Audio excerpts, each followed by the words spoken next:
The rest of the story. It was a patent medicine available to the public in the early 1830s, Dr. Miles' compound. What was this medicine supposed to have cured? Well, according to Dr. Miles, just about everything.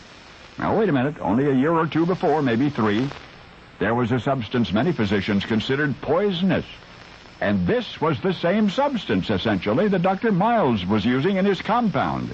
Yesterday's poison, tomorrow's panacea. History recalls virtually nothing about Dr. Miles personally. He may or may not have been an accredited medical doctor. He would not have to have been, of course, to get his name on a bottle. So what in the world was this stuff he was peddling? Life or death or something in between? Well, as it turned out, Dr. Miles was a medical pioneer.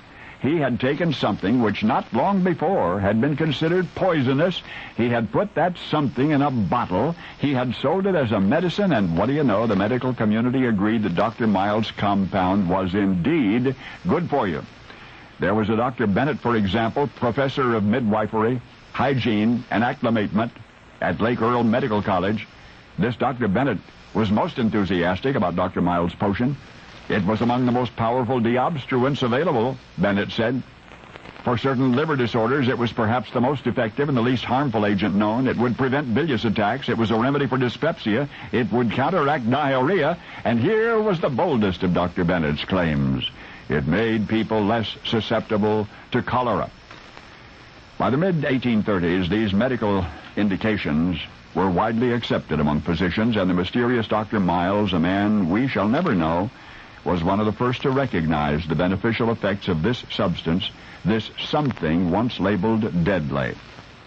Dr. Miles' compound went on the market in the early 1830s. 60 years would pass before anybody would suspect the existence of those chemical phenomena that we now call vitamins. In fact, the term vitamin had not been conceived until 1911, so unwittingly Dr. Miles was way ahead of his time. We now know that just 1 tablespoon of his compound, only 17 grams, included 238 international units of vitamin A and substantial amounts of thiamine and riboflavin and niacin. And those, of course, are vitamins B1, B2, and B3, and vitamin C, and iron, and almost 4 milligrams of calcium, and 4 milligrams of magnesium, almost 9 milligrams of phosphorus, and 62 milligrams of potassium, and 300 milligrams of protein, all in 1 tablespoon.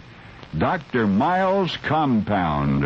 Whatever diseases it did or did not cure, wow, it was a multiple vitamin mineral complex almost a century before anybody had ever dreamed of such a thing. And it was not poison. And it was indeed good for you.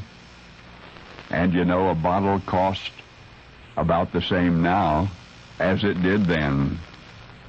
No, the label no longer reads Dr. Miles' compound, extract of tomato. Today we call it ketchup. And now you know the rest of the story.